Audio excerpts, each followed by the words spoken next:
Buenas, hola, bienvenidos a la tercera presentación del primer día de presentaciones sobre esta serie de Reimagining Latin America in the Pandemic, Media, Culture and Democracy, enfocadas en el caso peruano, reimaginando América Latina en la pandemia, medios, cultura y democracia. En esta tercera presentación nos acompaña Gonzalo Benavente Seco, que es un documentalista eh, que es particularmente conocido ahora último por su documental La Revolución y la Tierra sobre las reformas de la dictadura militar de los 70 en el Perú. Déjame presentar un poco más extensamente. Él dirigió, escribió y editó este documental, La Revolución y la Tierra, que se emitió en el 2019, que ha sido el documental más visto del cine peruano, que además es ganador del premio Apreci de ese año por mejor documental. Antes de eso, Gonzalo también escribió y dirigió dos largometrajes, Rock and Roll 68 del 2013 y Largo Tiempo el 2018, sobre la clasificación de Perú al Mundial de Rusia 2018, que ahora parece una eternidad atrás. Gonzalo también ha trabajado en televisión y teatro y es profesor de cine en la Pontificia Universidad Católica del Perú y en la Universidad Peruana de Ciencias Aplicadas. Sobre la presentación de hoy, Gonzalo ha planteado en torno a las preguntas de la serie una conversación, una presentación sobre los temas que alrededor de la censura a la emisión de su documental, La Revolución de la Tierra, en el canal del Estado, estaba previsto para antes de las elecciones peruanas, y a partir de eso reflexionará cómo la pandemia ha puesto en evidencia aquellas narrativas que los grupos de poder en el Perú han buscado invisibilizar en este contexto. Así que bienvenido, Gonzalo, gracias por estar acá y te dejo la plataforma para que comencemos con tu presentación. Muchas gracias por la invitación. La verdad que estoy muy contento de estar aquí. Además hay un tremendo panel de invitados. Yo no sé cómo me he colado, creo que alguien se ha confundido.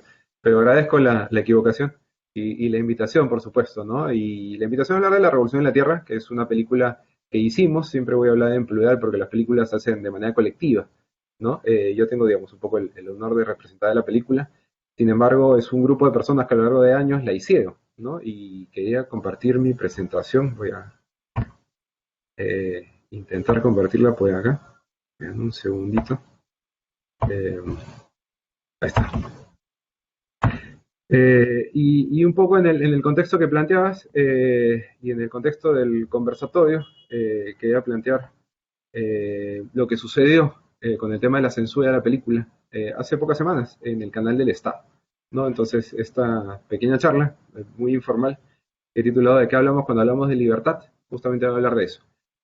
Antes de comenzar con el tema puntual, quisiera quizás a quienes puedan acompañarnos y participar y no saber realmente qué es la Revolución de la Tierra, contarles muy brevemente que es una película que se estrenó en el 2019 y que básicamente hablaba de desigualdades y luchas por la ciudadanía. Ese año se volvió el documental más visto de la historia del cine peruano. Tuvimos solo 20 salas y llegamos a 90.000 espectadores y digamos, se cortó la vida que quedaba con la pandemia y la cuarentena, ¿no? Ya en el 2020. Sin embargo, por supuesto, para nosotros es un honor haber llegado a esos números y el cariño con el que la gente se relacionó con la película. Eso es lo que siempre rescatamos. La verdad, solo para hacer un comparativo, estrenamos en la semana del Joker. El Joker tuvo 470 pantallas de cine y nosotros 20, ¿no? Digamos, ese es un poco los números de las películas peruanas normalmente cuando compiten pues, con grandes estrenos de Estados Unidos y de cinematografías un poco más industrializadas, ¿no? Y como les digo, el cariño que la gente tuvo a la película, la verdad que significa mucho hasta el día de hoy para nosotros y nosotras, ¿no? Hubieron quizás muchos quotes que podríamos haber elegido de diarios y lo que sea, pero siempre nos quedamos con los de gente un poco random que escribe en nuestras redes y que la verdad que nos llena de alegría siempre escuchar sus comentarios, ¿no? Y había gente que iba muchas veces, una vez en un conversatorio en la Universidad de San Marcos, que está de aniversario esta semana, un profesor me contaba que había ido 8 veces a verla y que porque siempre apuntaba las películas que se veían, porque también es un homenaje al cine peruano de alguna manera a la Revolución de la Tierra, y iba para apuntar, ¿no? Y llevaba a sus amigos además para que lo iban a apuntar también. Entonces mucha gente fue muchas veces, eso es algo que agradecemos, por supuesto, muchísimo, ¿no? Creo que, sin embargo, si uno ve el afiche, puede pensar de que Juan Velasco Alvarado, presidente del Perú del 68 al 75, es el protagonista, ¿no? Y la reforma agraria, que es su programa más emblemático en términos de reformas, es quizás el centro. Pero lo cierto es que no, mira, ese es Velasco, ¿no? Si uno ve la película, spoiler alert, Velasco aparece en el minuto 40 recién, ¿no? Y de la reforma agraria no hablamos tanto, ¿no? No la ahondamos en toda su complejidad. Nos interesaba más como un punto de no retorno en una historia mucho más larga. Entonces, realmente la película, si me preguntan a mí, no va de la reforma agraria, sino va de luchas por la ciudadanía. Creo que eso es el centro neurálgico de la película, digamos, ¿no? Las luchas de los campesinos por ser ciudadanos, por ser iguales. De hecho, antes de la reforma agraria, no todos los peruanos y peruanas votaban, ¿no? Si estaban en la zona rural, se hablaban en quechua, y así hablaban y escribían en castellano, digamos, no existía lo que se llamaba el voto analfabeta, porque eran tachados simplemente de analfabetas, por no escribir en castellano, o simplemente por vivir en el campo, no estaban en el padrón. Entonces tampoco hablamos de una democracia real, ¿no? Lo de Velasco fue una dictadura, por supuesto, pero sin embargo, lo que había antes tampoco era democracia como la entendemos el día de hoy, ¿no? El voto universal recién aparece después de la experiencia militar, ¿no? Que fue un gobierno progresista de alguna manera, ¿no? De hecho, digamos, su eslogan un poco atacaba al comunismo y de alguna manera coge las políticas de Kennedy, ¿no? De la Alianza por el Progreso, de implementar reformas agrarias, capitalizar el campo en toda América Latina para que no se repitan experiencias como la Revolución Cubana, por ejemplo, ¿no? A la que le tenían mucho miedo. Entonces, ese es un poco la ruta en la que se inserta Velasco, pero se inserta dentro de una historia mucho más larga, de 500 años, realmente, ¿no? Desde la invasión española, la tierra comienza a tener un significado distinto, ¿no? Comienza a entenderse como una posesión. Y las personas que habitaban esas tierras, digamos, tenían que localizarse en otros espacios, ¿no? Habían como reducciones de la época del virrey Toledo, que es un virrey de la época de la colonia, define que hay dos países, ¿no? Un país criollo, un Perú criollo y una república de indios, ¿no? Cada uno con derechos y deberes diferenciados, ¿no? Eso es algo que más o menos sigue existiendo hasta el día de hoy, en realidad. Y dos hitos importantes son la independencia del Perú, de la cual estamos por conmemorar, por no decir celebrar, 200 años, pero se cumplen justo este año, para bien y para mal. Y bueno, la reforma agraria es otro punto de no retorno, ¿no? En el que cambia un poco la relación de los peruanos y las peruanas con la tierra. ¿Por qué? Porque con la independencia, hace 200 años, es un fenómeno, una revolución, eh, en particular, sobre todo criolla, ¿no? De hijos de españoles nacidos en América. No es una revolución india o indígena, como se denominaba en ese tiempo, ¿no? Por lo tanto, quienes ahora tienen el poder tienen la posibilidad de registrarlo en estas oficinas, pues de registros públicos, ¿no? Y decir, yo quiero esta tierra para mí, ¿no? Y la escribían. Y la gente que vivía ahí por siglos en comunidades ya no era dueña de esa tierra, ahora tenía que comenzar a trabajar en ella, ¿no? De manera obligatoria, digamos, para que le permitan seguir viviendo ahí. Entonces comienza estos trabajos forzados, ¿no? Esta servidumbre se llama, no es esclavitud propiamente, según el término legal, pero sí es servidumbre. Entonces, ese es un poco el contexto de la película, ¿no? Es una aproximación a la reforma agraria que no se tiene realmente normalmente, ¿no? Siempre se recuerda desde el presente, esto es algo que sucedió hace 50 años, ¿no? Pero se recuerda como un fracaso, sobre todo en términos económicos, y nosotros queríamos apuntar al tema social, ¿no? Al cambio social que hubo, y sobre todo a cierta reivindicación, ¿no? De quienes habitaban ese otro Perú que definió el virrey Toledo, ¿no? El de la República de Indios. Eh, Estas fotografías, una es de Max Zule, conocido científico, ¿no? Estudioso del Perú, y una de la revista Cadetas. Son dos fotos como emblemáticas del tiempo del Gamonal, ¿no? El Gamonal era aquel hacendado abusivo, ¿no? Que eh, tenía a estas personas que trabajaban de manera gratuita para él, eh, y en muchos casos era abusivo, ¿no? Habían seguramente casos de hacendados que podían ser muy buenas personas, pero la verdad es que la ley y el Estado no guiaban, ¿no? La justicia, la educación se impartían en función de estos señores feudales, ¿no? Esa es la historia que mostramos en la Revolución en la Tierra.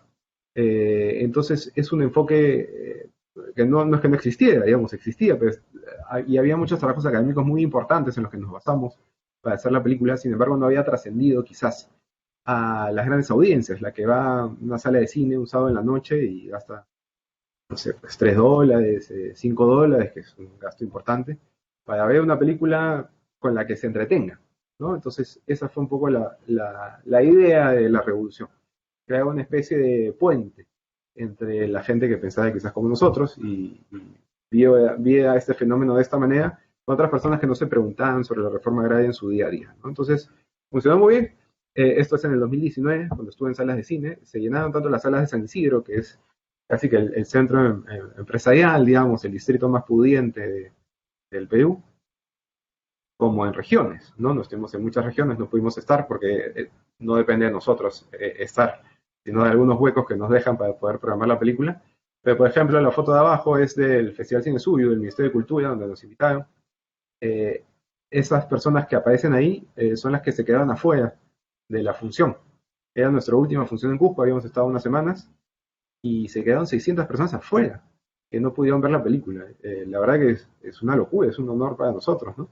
Eh, y yo entiendo el libre mercado, quizás no comparto necesariamente todas sus lógicas, pero lo entiendo, ¿no? Digamos, si una película no lleva gente al cine, chao, y viene otra, ¿no? Pero una película peruana que deja 600 personas afuera y que no se renueva es como sospechosa, ¿no? Y tiene que ver también con una narrativa, con una manera de revisar nuestra historia, ¿no? De hecho, una frase que significó mucho para nosotros es la que dijo Salvador Allende el 11 de septiembre del 73, el día del golpe, ¿no? La historia es nuestra y la hacen los pueblos. Y efectivamente, la historia la entendemos siempre como un campo de batalla, ¿no? Y hubo un debate muy grande también que a mí me da mucha risa. Cuando se estrenó la película, de sea subjetiva o objetiva la película, ¿no? ¿Qué tanto lo era y qué tanto no? Y yo creo que es absolutamente subjetiva, ¿no? Creo que la objetividad no existe y no debe existir en el cine y en el arte en general. Sí es una búsqueda periodística y está bien que lo sea, ¿no? Es un horizonte utópico si se quiere, pero en el cine y en el arte la subjetividad, la mirada del mundo es fundamental, ¿no?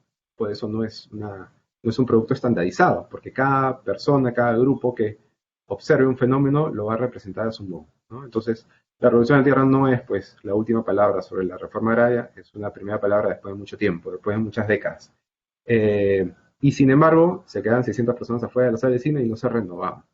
Eh, Esto sucedió muchísimo, ¿no? Y solo para mostrarles cuál fue la vida de la película después de esta pasada por los cines, esto es simplemente un meme, ¿no? Tenemos mucha actividad nosotros en redes sociales, en Facebook, en Twitter y en Instagram, y siempre nuestro lenguaje en redes creo que es muy consecuente con el de la película. Sin embargo, en cuanto a mirada del mundo, quiero decir, sin embargo el lenguaje es distinto, ¿no? La película no es de memes, sin embargo tiene la misma visión que mantenemos en nuestras redes. Y en este caso, por ejemplo, cogíamos el icono de Tupac Amaru, una figura histórica que fue reutilizada en el gobierno de Velasco, resignificada ya en el terreno de lo simbólico, para construir héroes nacionales.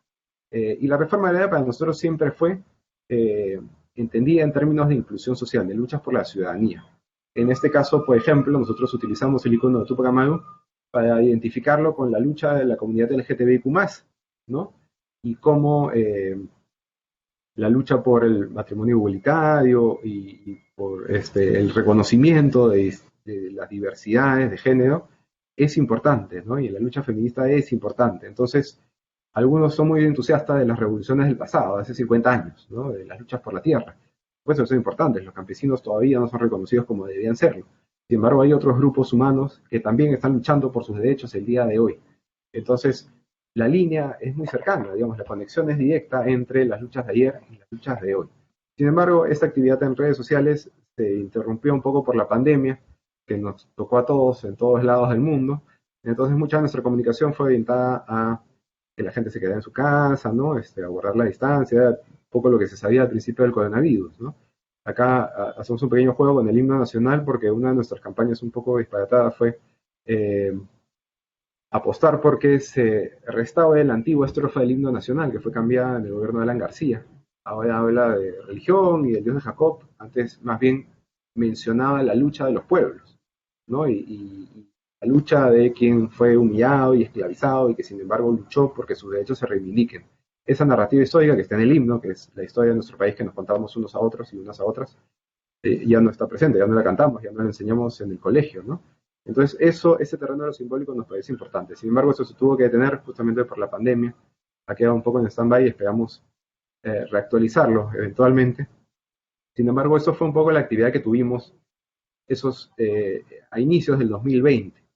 Y un momento importante para la película fue cuando decidimos lanzarla por plataformas, ¿no? De manera virtual, para que mucha gente que no pudo acceder a la película porque no estaba en su región, pudiera verla finalmente, ¿no? Había muchos peruanos en el extranjero, además, y a partir de esta llegada a plataformas iba a poder verla, ¿no? Acá jugaba un poco con la idea provocadora que normalmente tenemos en las redes, y un poco, siempre un poco desafiante a los grupos de poder, ¿no? Y a la oligarquía en general. Esa es un poco la actitud con la que nos mostramos siempre en redes, y como les digo, coincide en términos ideológicos, ¿no? De visión del mundo, de visión de país, con lo que presenta la película, por más que el lenguaje sea distinto. Igual, digamos, como comentaba hace un rato, mucha gente viajó de una región a otra a ver la película, y la verdad que como apuntaba, estamos muy agradecidos, pero creo que va más allá de la película misma, ¿no? A mí no me toca, en todo caso, calificar sus virtudes o defectos artísticos, cinematográficos o lo que sea, ¿no? No es algo que me corresponde. Yo creo que el éxito que pudo haber tenido la película básicamente está en mostrar una verdad que fue silenciada por décadas de manera sistemática, y mucha gente no pudo ver reivindicada su visión del mundo en voz alta. Estaba muy mal visto que alguien dijera algo positivo de la reforma agraria. Casi quedas un paria, no puedes decirlo realmente en voz alta, ¿no? Y eso creo que la película, mostrándolo en pantalla grande, reivindicaba una visión del mundo a mucha gente que históricamente se decía que está equivocada cuando va a favor de la igualdad de los derechos de las personas, ¿no? Y de los campesinos en particular. Nuestra comunicación al principio, a fines del 2020, estaba enfocada en nuestra campaña, ¿no? En que se difunda la película, etcétera, ¿no? Y en una campaña específica, porque un porcentaje importante de lo que recaudábamos iba a ir a comunidades Awajún y Wampis, son comunidades amazónicas que la verdad que le estaban pasando muy mal por el COVID, ¿no? En el Perú se ha vivido de manera terrible y se sigue viviendo de manera terrible la pandemia, pero en las comunidades amazónicas ahí no llega ningún tipo de ayuda del Estado casi, ¿no? Entonces, mucho de lo que se recaudaba iba a ir por ahí. Sin embargo, llegó algo que nadie esperaba, que fueron las marchas, ¿no? Las marchas, por supuesto, en reacción al golpe de Estado de Manuel Merino, de Acción Popular, y del Congreso, ¿no? Que puso a un presidente, y el Perú entero salió a marchar. Entonces, la comunicación de la película varió, ¿no? Ya no estábamos hablando de los contenidos de la película, sino básicamente se volvió un espacio, una plataforma para poder compartir contenido que nos enviaban la gente, los jóvenes que marchaban, nos mandaban videos para encontrar a sus amigos que habían desaparecido porque los canales habituales de comunicación no estaban mostrando lo que sucedía. Entonces, la película se volvió a eso, se volvió una plataforma que conectaba mucho con los jóvenes y que buscaba visibilizar ese tipo de injusticias que se siguen hasta el día de hoy, digamos, las mismas que examinamos de manera histórica, esas diferencias, esos abusos, esa violencia, no termina, sino que se va transformando con el tiempo. Entonces, a través de las redes lo que hacíamos era, por supuesto, mostrar un punto de vista político. La película siempre ha sido muy honesta en cuál es su postura política frente a la coyuntura y a los fenómenos del país. Y eso fue un poco lo que nos llevó a también tener una posición crítica sobre la pandemia, sobre lo que estaba viviendo este país previo a las elecciones, de las cuales ahorita vamos a llegar, ¿no? Por supuesto, venimos de 30 años de un modelo que es justo lo que se está discutiendo en las elecciones de hoy, ¿no? Un modelo que impone un poco la constitución del 93 de Fujimori, ¿no? Y comienza con él esta república como empresarial, ¿no? Que no sabemos si se acabará o si seguirá, está justamente en disputa, pero donde el balón de oxígeno pasó de costar 400 soles a 6.000, ¿no? Y para ingresar a alguien en una cama UCI, si tenías suerte, porque no hay camas UCI, tenías que asegurar que podías pagar 200.000 soles, $70.000, más o menos, ¿no?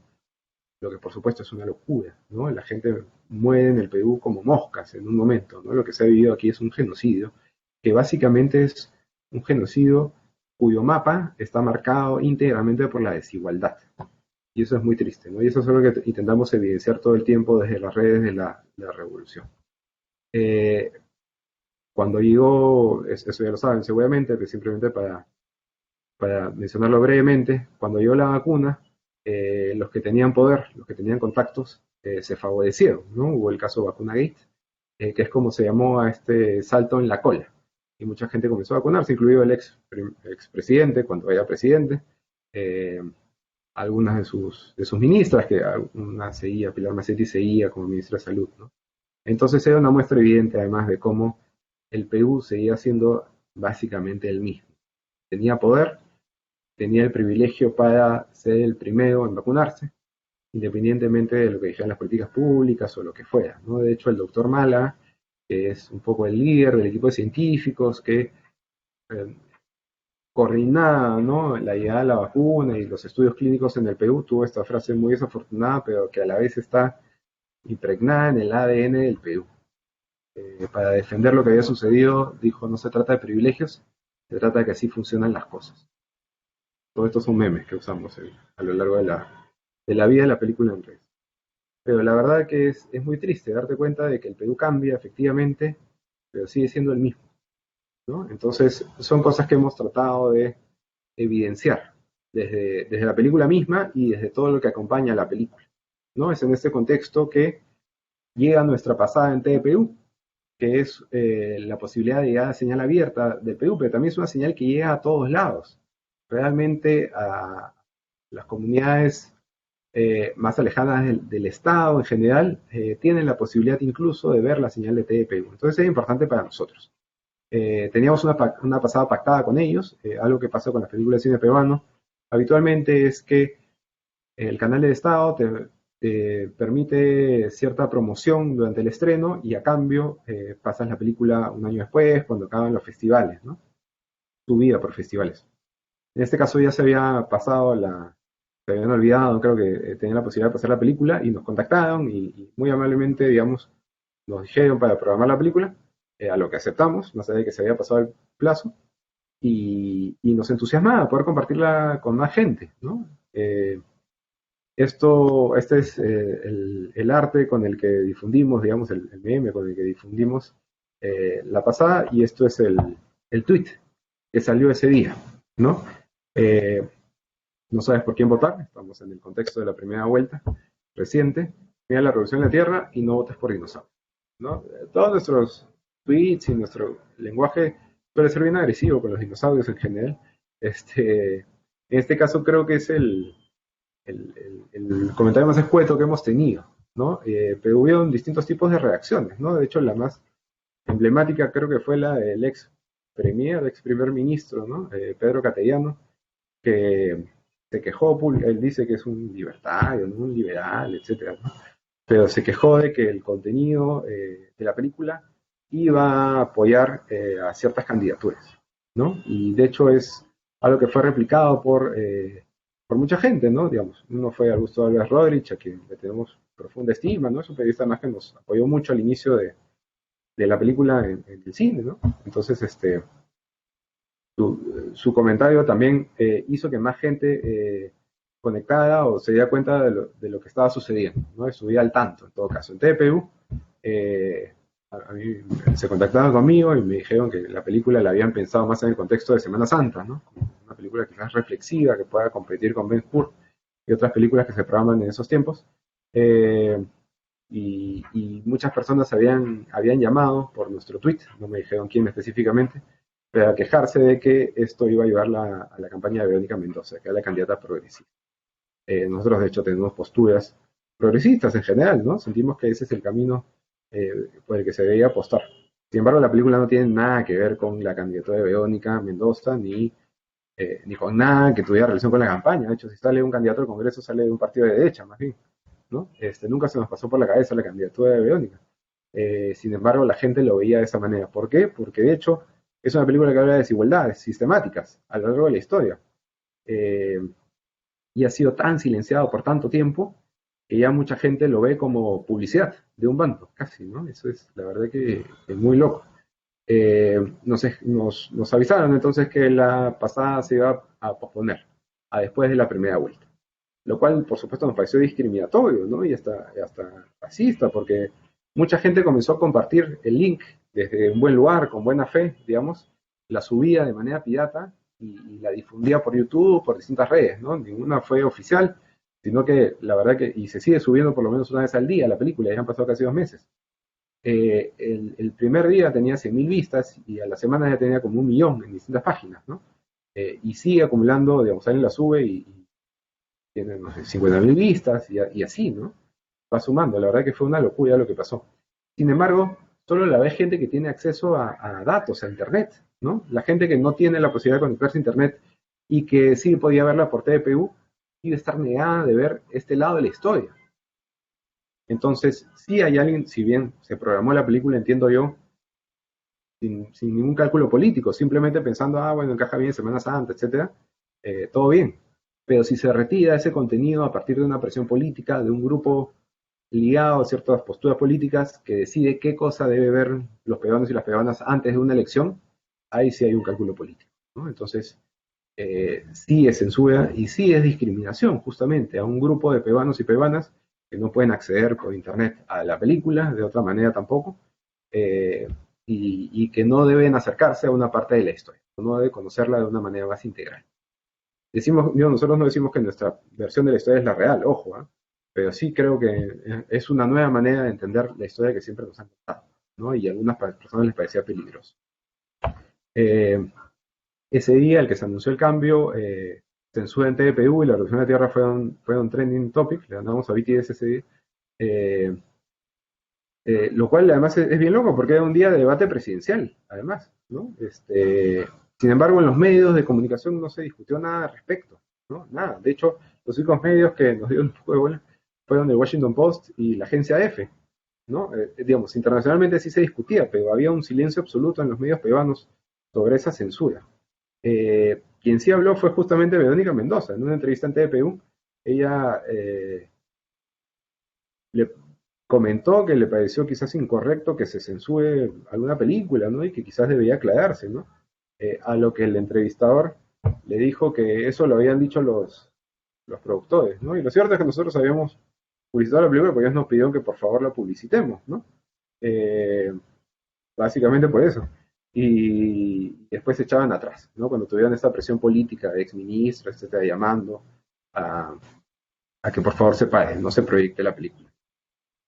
Algún tiempo después, eh, evidenciamos, como siempre hacemos, además, nuestra postura política y justamente algo que nos parece importante en términos de comunicación es ser honestos con nuestra visión del mundo, ¿no? Entonces, evidenciamos nuestro apoyo a la candidatura de Verónica Mendoza y a Juntos por el Perú.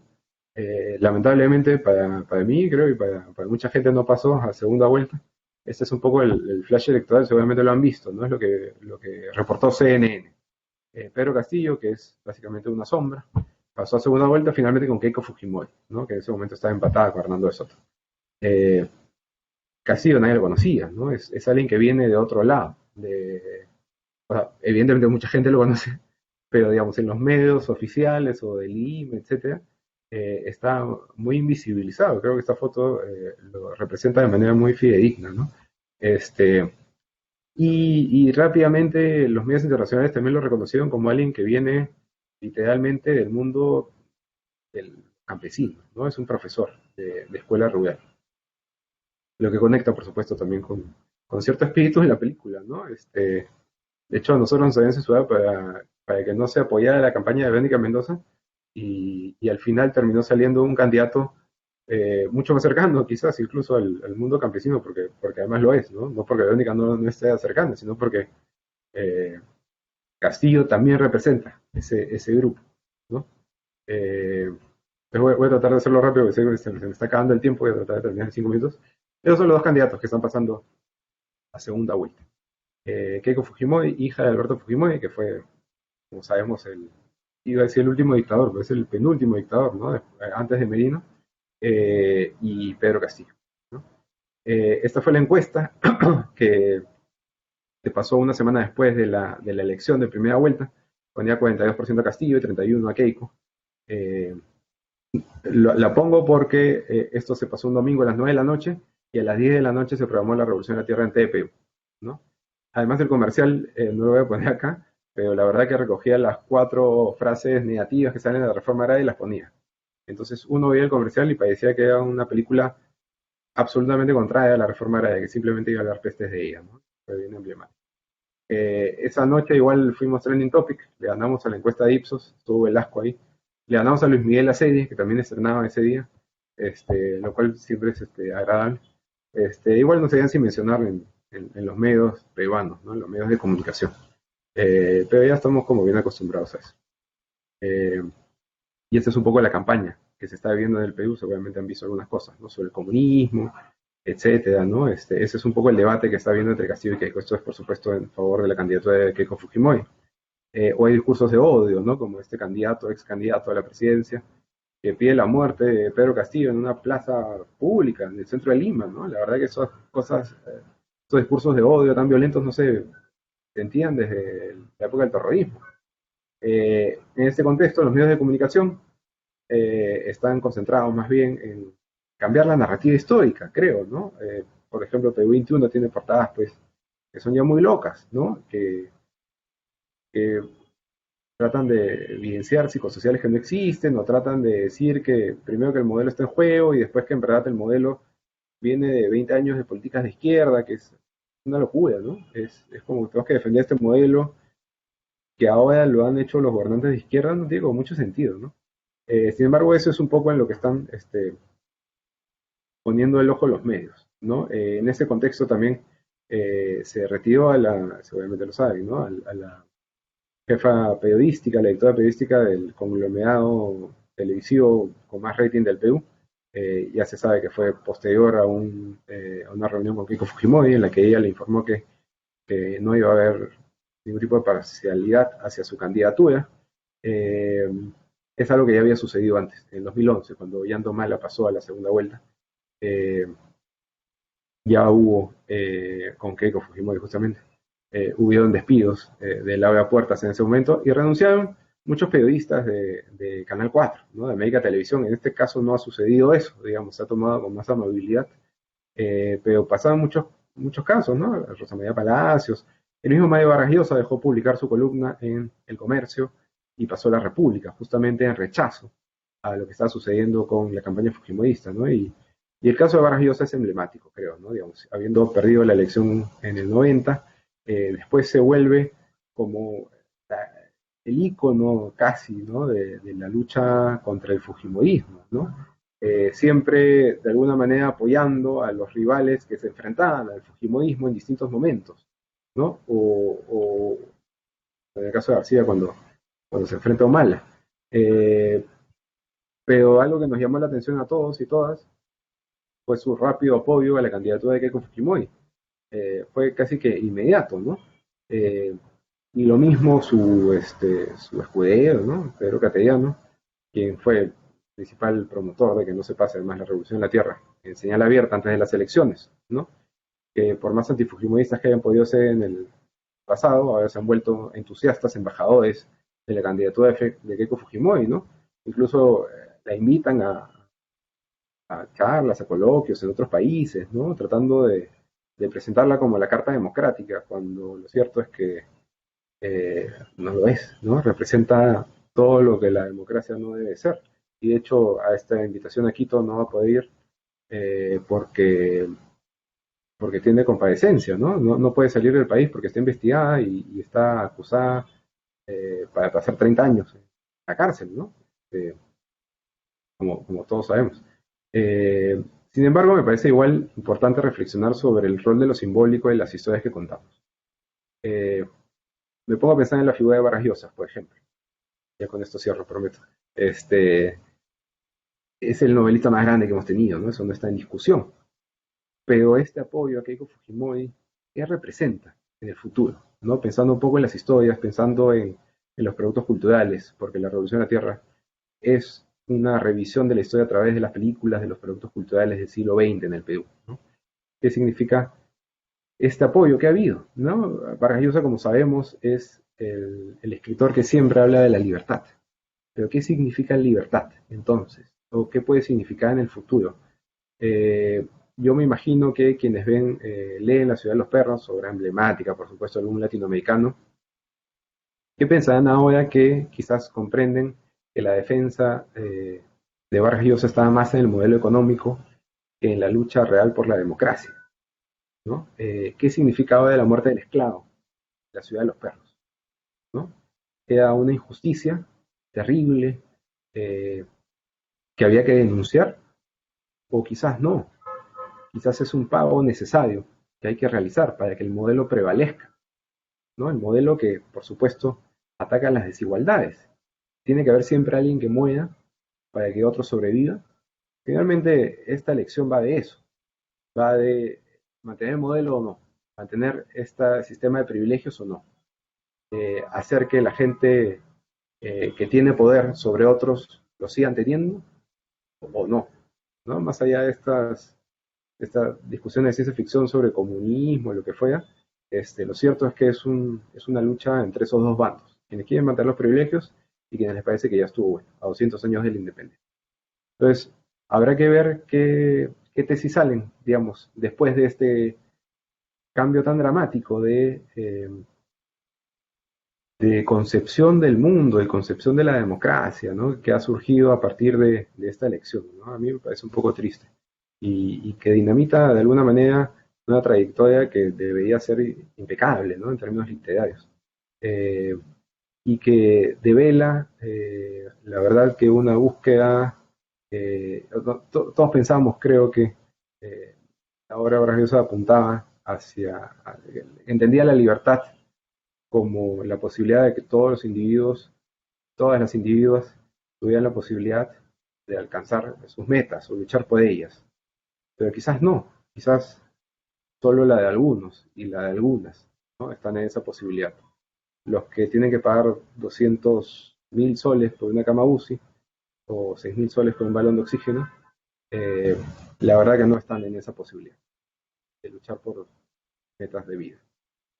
Entonces, desde la Revolución a la Tierra, desde la película y desde las redes sociales, lo que intentamos hacer es evidenciar justamente esas contradicciones, esos discursos, cómo la historia no necesariamente es como nos la han contado, sino que tiene que ser vista siempre desde otra perspectiva. Y siempre el camino está en conectar con la gente joven. Creo que son quienes tienen ojos frescos también, ¿no? Nosotros ya estamos dejando de ser jóvenes, pero por eso también nuestra comunicación va en ese sentido, ¿no? De construir un diálogo con otros y otras que puedan ayudarnos a entender mejor nuestra propia historia, que está todavía en camino de comprenderse, ¿no? A 200 años de la independencia, la verdad que no hemos logrado nada significativo como república, ¿no? Este es 200 años de fracasos estrepitosos, y lo cierto es que hay que volver a pensar nuestro país y volver a pensar cuál es el proyecto nacional que queremos ser. Seguimos siendo ese proyecto nacional que se definió ni siquiera con la independencia, sino con el virreinato, ¿no? Una república de India, una república criolla, sigue siendo así, el racismo sigue estando, es un proyecto nacional donde lo amazónico ni siquiera asoma en términos oficiales, y eso ya tiene que detenerse de una vez. Y eso es. Muchas gracias por el tiempo, creo que me pasé un poquito.